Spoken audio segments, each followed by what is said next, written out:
Welcome, Abe Braha. Abe, tell us a little bit about what you do. First of all, thank you for having me. I've watched a bunch of the episodes, and I saw you've had some pretty crazy people on here. So I'm very appreciative that you let me come on. But what I do is I help businesses fix sales. So companies that are spending way too much money on bad sales hires, recruitment agencies not providing them the right people, and also not helping them enable the people to be successful.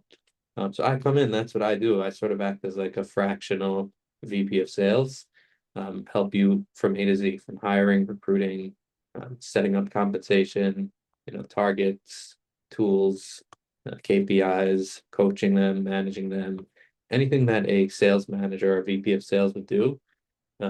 I do that on sort of like a fractional basis. So yeah, that's a icebreaker sales development. That's my company. Can you give us maybe a story of an example? This is what I saw and I came in, this is what we did, and this was the result.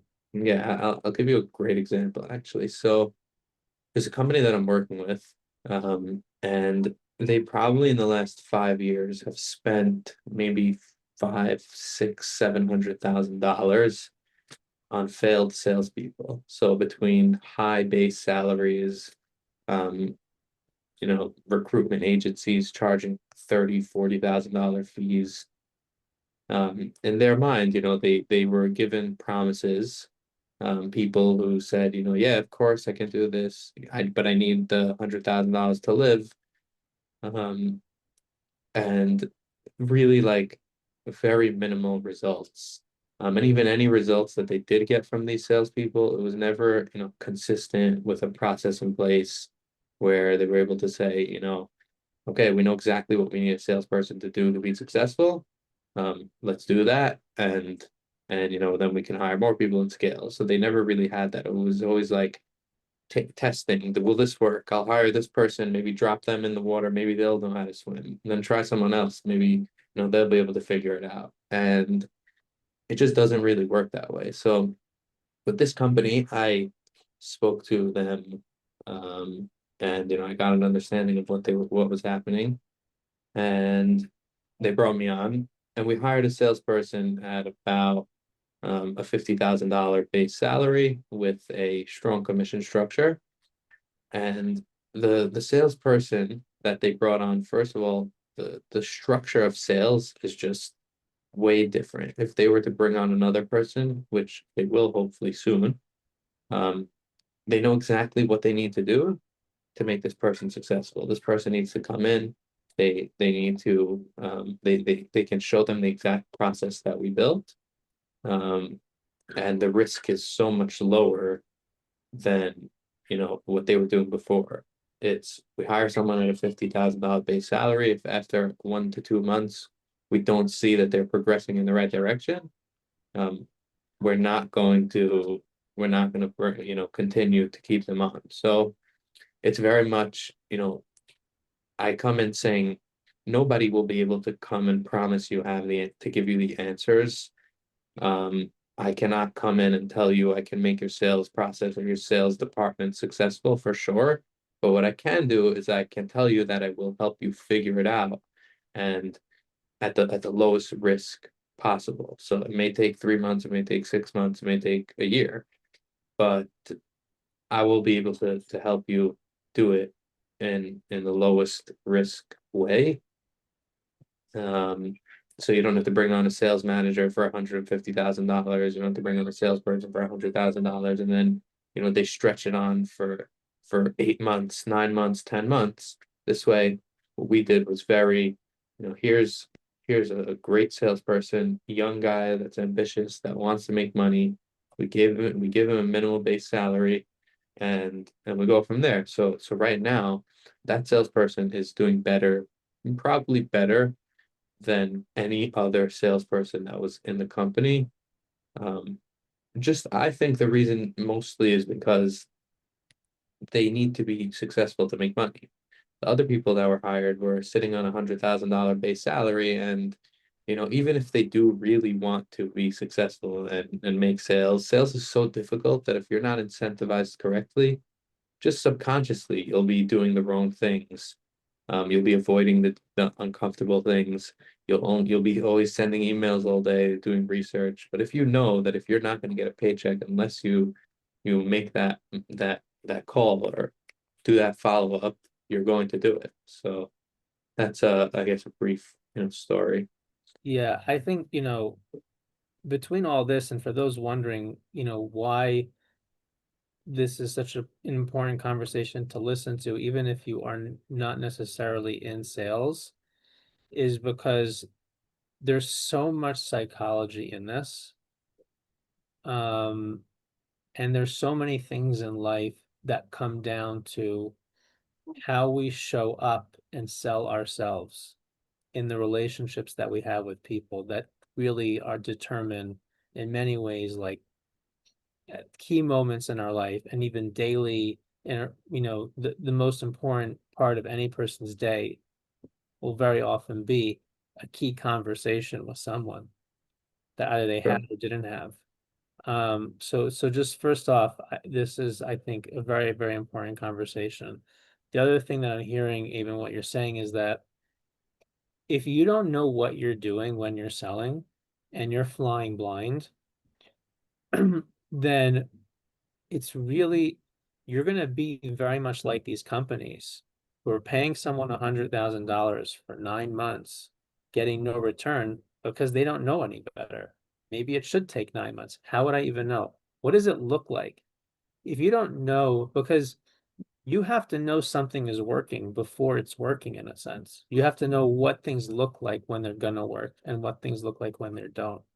And in order to do that, you have to have a very deep fundamental understanding of what is a sale and what is a salesperson and how does a salesperson conduct themselves and how do they need to think. Um, Yeah. so Yeah. so so yeah, very excited to get into this. Yeah, for sure. I guess I just to add something. So so it's funny because a lot of times these people, these companies, when they're hiring, they think in their mind is sales skills is what will get them far.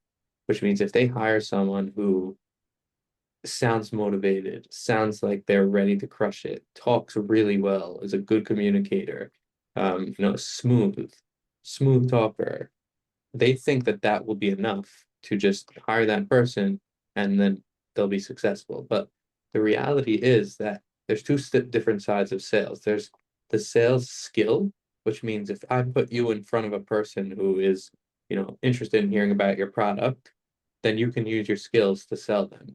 But if you're just dropping someone into the wild and saying, go find people to sell to, that is so difficult that if they are not incentivized correctly and the structure is not there and the process is not there, they're not going to be able to do that part successfully, even if they have the most skills in the world. So if people are hiring someone at $100,000 because they think that they're going to have the answer because they're very skilled at sales, it's not nearly enough. you know, that's such a good point. And I remember one time someone laughed at me, and I mean, this conversation is so relevant for entrepreneurs or like, coaches like myself that need to go out and sell. Because I remember one time I told someone, I am really good at selling. Like, once someone is interested in talking to me, like, I know how to close, I know how to have the conversation with them. I just don't know how, I just can't get enough leads. And the guy laughed at me. He's like, that's what every salesperson says. I could see you're laughing right now. That's what It's every salesperson says. I have to say that probably 98% of the people that I talk to say that. Yeah. Because we just assume before we understand what this world is, we live in this kind of dream world where we just hope that that there'll just be people lined up who are interested in what we have to say, and we won't have to create that interest. Yeah, very Um, true. so so let's get into it. So the first question is, why do we have to sell? Why don't Yeah, people just come and want to buy from us? Why do we have to, like, why don't I just, like, I have a good product. People should want to buy it. Why do we have to sell? for sure. So, first off, why won't people come to you? The reason why people won't come to you is because every single person is getting it done somehow. So, if a person has an iPhone 6, their iPhone is working for them.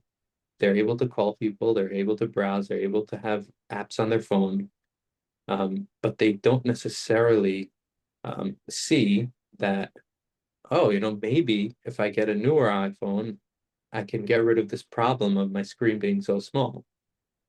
Maybe I can get rid of this problem of having a home button that I have to click every time I want to get to the home, and I can just, have a full screen instead of having that big black thing on the bottom and the big black thing on the top covering half of my screen. So everyone's getting it done somehow. Um, if you're selling an accounting software that makes their accounting easier, every business is somehow figuring out their accounting. So when you're coming to them, they're not going to come to you and say, oh, hey, unless you do really great marketing and you have your message out there and you're spending a lot to show people how your product makes their lives better, they're not just going to come to you, even if they see, your profile on LinkedIn and they feel like it's something that could help them because people don't think that way. People are okay with the status quo. And also people are just so busy. So like they're not if they're figuring things out and things are getting done, they don't want to go through a whole change now. People are scared of change as well. People don't want to change. Um, so I think that's part of the answer where clients are not going to come to you. It's just not the reality. Um, there are ways to get clients to come to you, like social media and marketing and things like that. But if you're just a salesperson, and you don't have that, if you're just working as a salesperson at a company, you cannot expect people to just come to you, even if you have the greatest product or greatest solution in the world. So now to answer the part, what is the point of selling and why do we have to sell? I think this is so. I read Daniel Pink's book. He's like a very big sales guy. I wouldn't call him an influencer. He's more of like an author. Um, so he has a book called To Sell is Human. And basically the entire point of the book is to show you how sales is not something that you are always trying to push the close. And it's always, sales is necessary because to to progress as humans, we need new ideas. And for people to accept our new ideas, we need to be able to persuade them to try our new ideas. And if we don't have the ability to do that, like for example, with cars, if Ford was never able to explain to people his idea of what we would do, I'm sure he's brought his idea to many people and they thought he was crazy. Well, you're going to build a machine with wheels that is going to drive by itself and you don't have to walk, you don't have to drive, you don't have to ride horses. People must have thought he was nuts. So to not have the that persuasion, we would never progress as a society. We would never, you know, uncover new ideas and push new ideas. So selling, I think it's just like it's so essential for us as a people. People think of sales as like, oh, pushy car salesman. But that's not what sales is. That's not what persuasion is. That's what, people that are unethical are. But if you're trying to make the world a better place, you need to use sales and you need to use persuasion, ethically, of course. There's so much overlap. I remember when I was taking a training for how to be a coach and create a business as a coach. One of my teachers, Evan Pagan, um, his process for how to coach someone was nearly identical for how to sell. It was the same exact, it was exact, almost the identical questions. And, so like we say, well, why do we have to sell? And what you're essentially saying is that people are stuck. People are getting by, they're busy, they're scared of change. If you're not going to be there showing them that it's okay, that it's safe, that it'll be better for them, and you trust and you show that you have belief in their capabilities to make a change for themselves, they won't. That's why people have coaches, and that's what salespeople do. It's very, very, very similar. Um, different pressures, different external structure, but a lot of the internal, some of the internal stuff is different, but a lot of the internal processes in coaching and selling are exactly the same. And that's why we coach and that's why we sell. It's like people are stuck and they need 100%. help. Yeah. There's I don't know if you know Josh Braun. He's big on LinkedIn. I saw a post from him that I thought was so great that has to do with this question. So he was basically, it was a video of him talking to his wife, and she was showing him, or she just bought new socks, and he asked her, like, why'd you buy new socks? And she said, well, I always have to keep buying new socks every couple of weeks because the socks that I like, they always get holes. So, I buy new socks. I go to the store every couple of weeks, I get new ones. Um, and he said, well, have you heard about the new type of sock that, is more reinforced on the inside, and you won't have to replace it every 2 weeks. It will last you for 6 months to a year. And this was obviously like played out, but she said, no, what do you mean? Like, that's so interesting. I never even thought of that. I just, I need new socks, so I just go get new socks. I never thought of, a better way to do it. And he said, yeah, this company actually just came out with this new sock that is not going to rip on you every minute. It's just as thin as the one you like. It's just as comfortable. Why don't you give it a try? So the idea there is like she's getting it done, how she's getting it done. She never thought of a new way, even though that sock is sitting in every department store. Um, for her, it's just she has her way of doing things, and that's what she does. Now, once you introduce it to her in a correct way, which I think we'll get into a little bit more later, when you're curious and you ask questions and you uncover problems, um, then you're able to actually persuade and sell and help people improve their lives. Yeah. So that's why we have to sell. And that's what we're essentially what we're doing when we sell. So the next question is, you touched a teeny bit on this, so now we can go deep in it. But what is selling really versus what people often think it is? What's the difference? Yeah, for sure. So what people think sales is about, when so this I saw also in actually in Daniel Pink's book, and I tried it myself when I was doing a presentation um, to some business owners about sales. And what I did was I asked everyone in the room, you know, I'm gonna say, something, and you guys tell me what you think, or the first things that come to your mind. So I said, sales. What do you guys think about sales? Um, Probably I said describe your exact thought of what you're thinking when I say sales. Um, I think everyone said car salesman.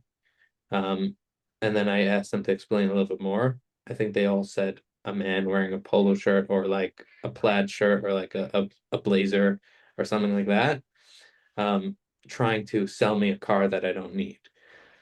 And it's so crazy that that is what people um, associate sales as, because that's not what it's about.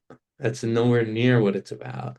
There's all these old movies that are, coffee is for closers, ABC, always be closing, which is all like fun. I love it. I love talking about that and saying those things, and it's great. But in reality, what selling is really about is listening to people. is uncovering their pain, is being very, very honest with yourself and with them. Can you help them? If you can't, don't sell them.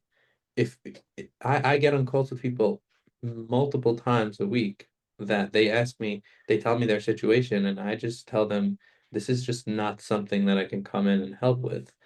Um, if I have any ideas, obviously I'll try to help them, but selling is not, it's, you have to, meaning you're not like tricking people into buying from you so you could just close a deal and close the deal at all costs. And, you know, I closed 10 sales today and you closed 5 sales. Like, there's an aspect of that because of how hard sales is and it needs a motivation, but sales, it's not about that. It's not about getting as many people to buy as possible. It's about pain and solving people's pain and helping them fix their problems by asking questions, by listening, by using different techniques to show them that you understand them, like mirroring and things like that. Um, it's not that car salesman. It's really not. And I think it stinks that, that's what the whole world thinks sales is about. And hopefully I could change people's minds as much as possible. I'm not trying to change the world, but I do feel very strongly about this, and it's something I would hope that I could try and push this idea out, um, more like the same way like Daniel Pink has pushed it out. I think that, I mean, I think anyone who's in it has struggled and has find that they've crossed the line back and forth a few times and like trying to figure out because in the moment when you're, you know, when you're going out to sell, your goal is to sell. I mean, that's how you, at least by default, when you start, judge your success or failure in the day is, did I have a conversation? Is it getting closer to closing? Did it close? Right. So you will sometimes realize you're pushing when you're supposed to be listening and just serving. Is there, I mean, right? Like, so Yeah. is there a way that you found for yourself and for like the people that you train to be able to, is there a question you can ask yourself or a way in which you kind of center yourself and ground yourself and make sure that, you know, am I still the ethical person who's really listening and trying to help a person? Or have I gone over to the side of I'm just trying to like close a deal or what someone once told me like commission breath, you know? It's such a good question. And I think you as a coach would appreciate this. And it's not something that you can just tell yourself that you're going to do, which means everyone naturally wants to make money, wants to close deals, wants to get that good feeling of, I closed the sale. So it's not something you could just say, okay, tomorrow I'm just never going to cross that line. I'm changing myself. It's something that you have to really ingrain in yourself and practice. There, there's times when I get on sales calls and I'm so tempted to just push through and make it like, let's just close this. But just, whoa, like chill for a second. First off, it's not worth it because it never ends well. If you're pushing someone to close with you when they don't need you or they can't or you can't help them. Um, but just practicing in the moment, trying to realize like when you're doing it or when you want to do that. And over time, like you will turn yourself into someone that is just want that is always trying to be valuable as opposed to someone who's always just trying to close a deal. And you won't cross that line as much, or hopefully you won't cross that at all, um, where you're going into that territory of I gotta close or I gotta make this money or how am I gonna pay my bills if I don't close this deal? Um, but in the end of the day, if you look at the bigger picture and you know, you see that that's not going to help you in the long term. Even if you do close this deal, that client's not going to be happy. They're going to end up, not recommending you, maybe even giving you a bad review. Um, so like really like changing your mindset, it's gonna take some time, it's gonna take practice, but I think that would be like my answer to someone if they said like how do I get there? Yeah. I think for me, what it's been is the moment where I've crossed the line is the moment where instead of me becoming the coach, I've really become the client. Because it's like I'm now here to get something for me, and this person is now going to give it to me. So and Wow. I can feel that shift in how it feels. In fact, I was on a call with a potential client recently, and this was the first time it happened. But in the middle of the call, as it looked like it was going very well, I started feeling that shift taking place in me, where I started losing my posture as like I'm here now as a person to help another human being, which felt good, to where I'm going to get something now from this person, which felt kind of icky. And as I Wow. started to feel that come in me, in my mind, I was like, back off. No, not going there. Because you're right. I mean, even if it's a person who you can serve and you can help, when you fall into that mindset where now they're giving you something and you're not really here to give, you're just kind of doing the mechanics that you need to do to get what you want to get from them, but you're not really giving to them. It's not coming from a place of like love and givingness in your heart, then it sours the relationship. Wow. That's great. That's very powerful. That's a crazy concept. I never thought of it that way, but yeah. Yeah.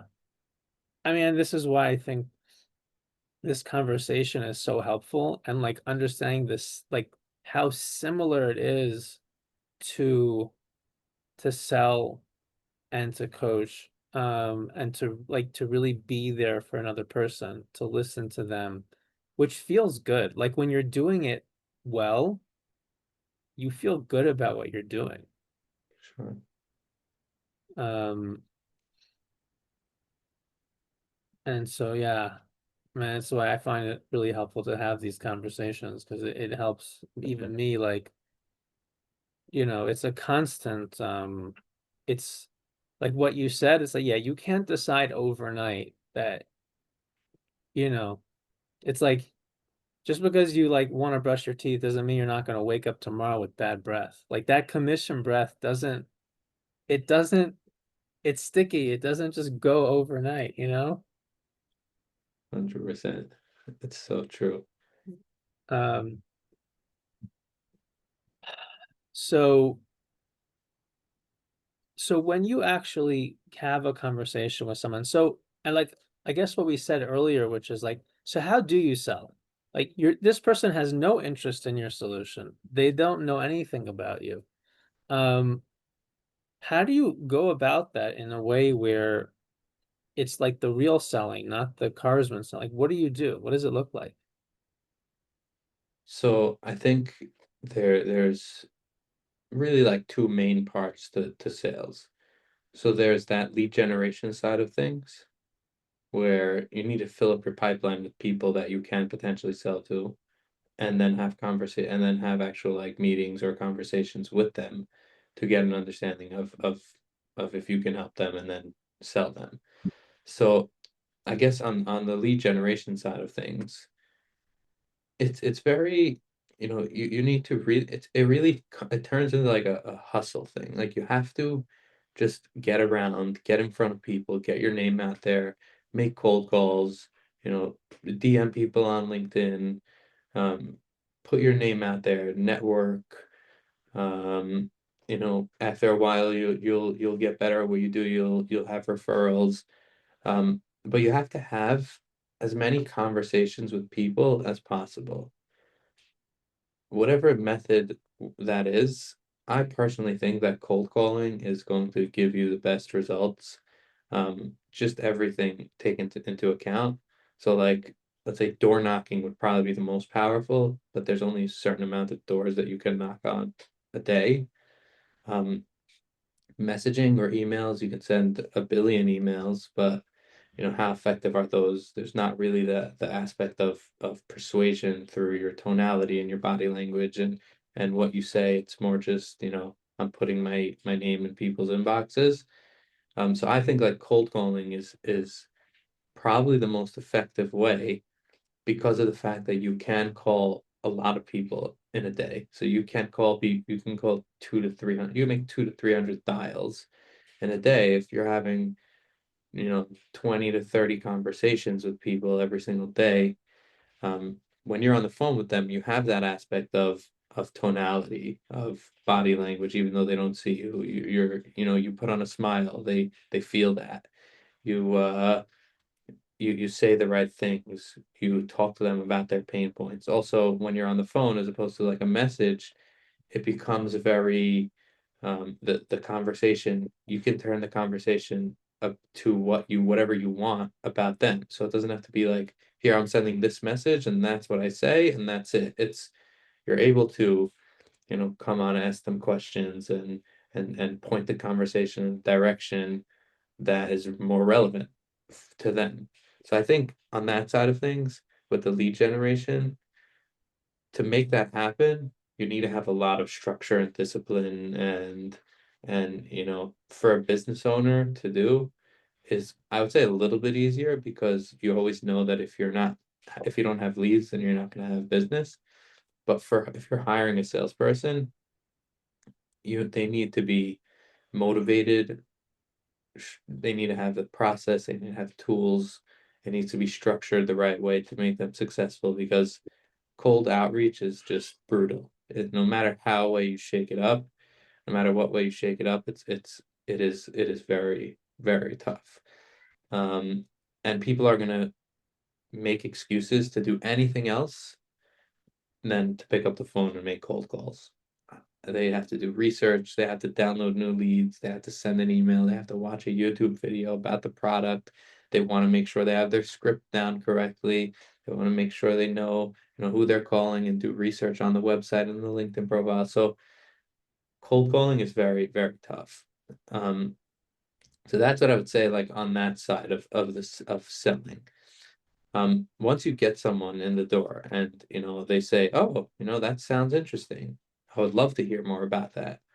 And you get someone on either you start to talk more deeply or you actually get someone on like a meeting, whether it's in person or on a Zoom meeting, then I would say you could call it like a sort of like maybe a discovery or and a closing stage where this is where you have to really come in with an open mind and have a conversation totally about them. And I want to hear everything about you. I don't even want to sell to you at all. I want to understand what you do, how you do it, your pain, your problems, as detail as possible, as much detail as possible. And then, if at the end of that you feel like this is someone you can help make their life better and make their business better, then at that point you can go and you could say, you know, well, this is what I do, by the way. And, I understand where you're at based on our conversation. And I'm very confident that I can help you get there to where you want to go. Um, so that's like the I would say the discovery and closing side of things. There's another great book um called Gap Selling by Keenan. I honestly think that book really like changed how I thought about sales and the closing side. Um, and the idea that he talks about is get an incredible understanding of where they are at in as much detail as possible, and then get an understanding of what the impact of their problems are having on them, and then show them exactly, and then ask them questions on exactly where they're trying to get, and as also in as much detail as possible, And once you have that information, you have where they are and where they want to get to, you can just basically tell them, and this is how I can get you there. Based on our conversation, I see you're here and you want to get there. I take people there that are here. And and then there you have a very powerful, you're like closing the gap. That's why he calls it gap selling. So I think that's a very powerful concept. Um, but yeah, that's I guess that would be my overview, or like not in a nutshell, of how do you actually sell. That was really made very simple, a process that can be very overcomplicated. I mean, because essentially it's number one, gotta bite the bullet and just get your face out there to people and see if they want to talk. And if they want to talk, find out as much as you can about them. And then as you do that, it's really what they're really going through, the pain that it's causing them, the implications that it has, what they really want. And then if and only if you see that you could be the solution for them, then present yourself in that way. Like I can help you get from here to here. Um, Exactly. so and in my like when I said that, the process for coaching, the process for selling in my training was that, I mean, it was really, I mean, it was the same questions. It was like, what do you want to achieve? What do you want to avoid? What do you think you really need to get yourself there? Yeah, and it's like those questions reveal whether this works or doesn't, you know. Um, but I guess on the first part, which is the hardest part, you get on that first call. I mean, because once you get the momentum and the person's interested in talking, you find out everything you can about them, what they're going through, the pain, what they really want. Um, and then you see if you can help them. But when it's the first conversation, the first sentence, the first impression that they have of you, what are they going to hear? Right. So you're saying like, I mean, you're asking. Yeah, yeah. Oh, so I think it's. Can you repeat the question? So if you're calling me and I pick up the phone and it's a cold call, what is the first thing I'm going to hear you say? Gotcha. So the most important thing on a cold call is going to be your tonality and your confidence, because you have about, the statistically, I think it's like 3.5 seconds, or 3 point, they have like a statistic to it, 3 point something seconds that you have to earn the next 30 seconds. So there's really nothing you can say in 3.5 seconds that is going to convince someone that you are an expert, that you are confident, that you have something that can potentially be valuable to their life, that they should stop whatever they're doing to listen to you. There's nothing you can say in that amount of time. It's funny, just to give you an example, there's this guy on YouTube that goes around Manhattan, um, and he owns a big jewelry store, so he makes content going around Manhattan, and one of the things he does is he'll go up to people and offer them free gold coins or gold chips or silver chips, and you'd be shocked at how many people just walk by him and say no thanks, like I'm not interested, just because you can call someone up and say, hey, I have gold for you. That will not be able to build trust the same way that your tonality and your first impression, the way that you speak, the way that you posture yourself, like your confidence, if you're smiling behind the phone, people feel that. Um, so it doesn't really matter what you say. Everyone has to say what they're comfortable saying. So for me, it might be, "Hey, John, how you doing today?" For someone else, it might be, "Hey, John, I know this is a cold call. I'm probably ruining your day. Would you rather listen to me for 27 seconds or throw this out the window?" Like, some people like to get creative, and that's their personality. That's them. So if you're on a cold call, I would say the main thing is know how be very, very calculated, and you have to you have to build up your skills and your confidence and your tonality to be able to really come off like someone in the first 3 seconds, that's someone that is there to help them and that sounds like an expert.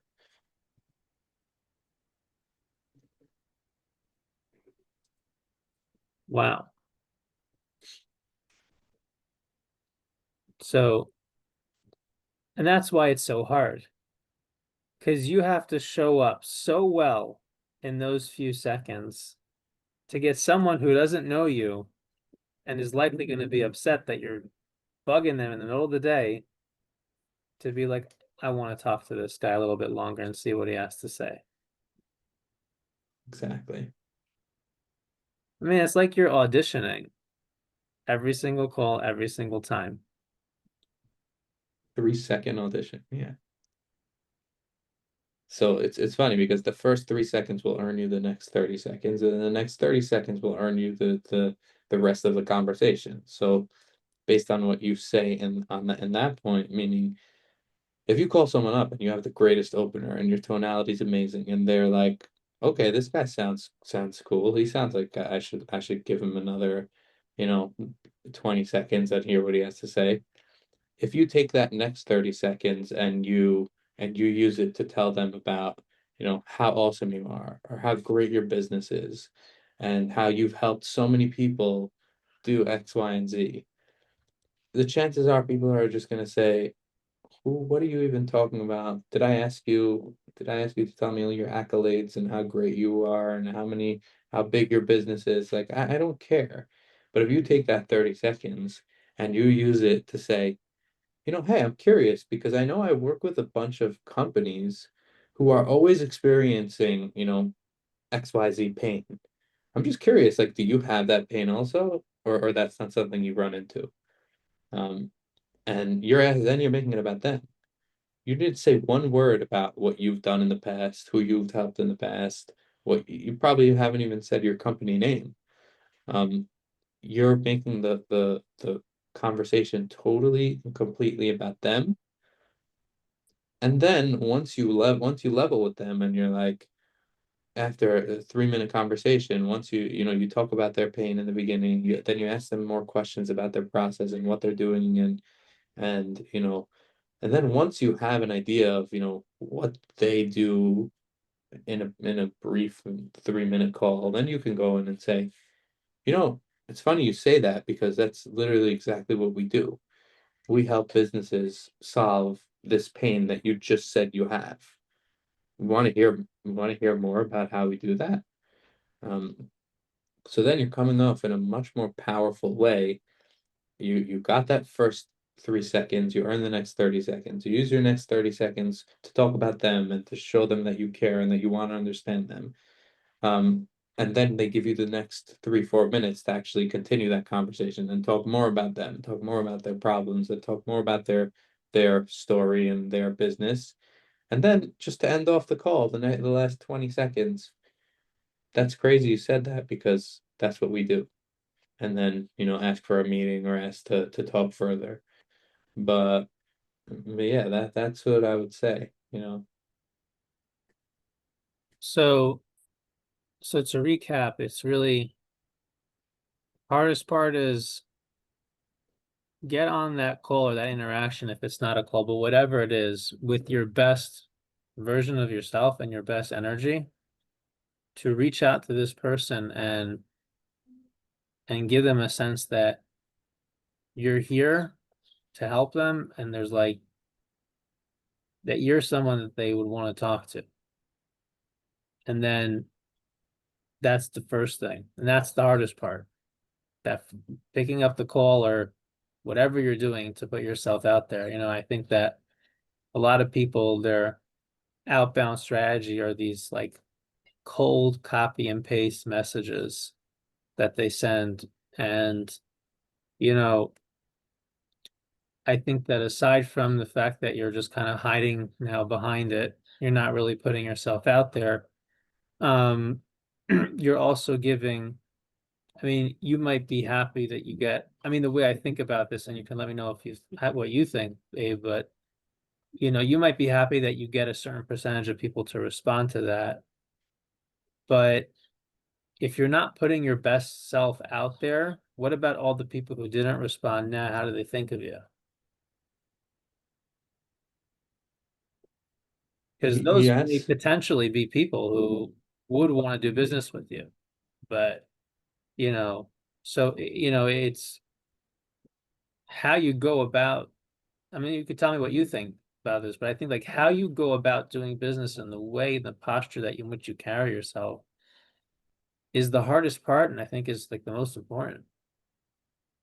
I agree 100%. The only thing I would add to that is that when you're doing cold outreach, the reality is that no matter how incredible you are, and no matter how well your intentions are, and no matter how amazing your product is, and how awesome you talk, and how much you speak about them, and you make it about them, and you sound great, your tonality is great, you're standing, you're smiling, there is going to be most of the people that you speak to who just are literally in the middle of something that they cannot talk. They cannot. I probably get 3, 4 calls a day on my phone. Maybe once a week, I got a call that I was, sitting and doing nothing, and I was able to just answer it and give the person the time of day. It doesn't really, meaning your goal is to keep yourself as professional as and nice and cool and not pushy as possible, but you have to be able to take that rejection. You have to be able to understand that most of the people that you call are not going you're not going to get anywhere. Right. So, and that's not a bad thing. It's not Right. it Yeah. And I think, I mean, in my experience, knowing that in sometimes puts me in such a place of like bitterness that I don't feel like I need to be so positive in how I reach out because it just feels like such a bitter, tough thing. for sure. But if you get bitter about that and that's how you reach out, then like you got to go out as your best self and then not let that, like, you know, someone being busy or not ready to listen or just in a bad mood, you have to get yourself to the point where you can still thank them for the second that they gave you, love them for who they are, and be ready to move on. Um, and Yeah, that it's a very, very selfless activity. When it's done for sure. well, it's um so we're just about out of time. Anyone listening to this, Abe, if they want to contact you, how can they reach you? They can find me. The easiest place to find me is LinkedIn. But you can also email me. It's just abe@icebreakerbd.com. Um, would love to speak to people. Yeah. Thank you so much for coming. There was some really, um, really like nuggets of wisdom that you shared that were very, very, I think really helped expand my understanding of it. I think especially, that part where you really got into how does the first couple seconds of the call go, I think that was really the way in which you described it, I think definitely helped me understand not just at a high level, but also in like the details of how you position yourself and what you do.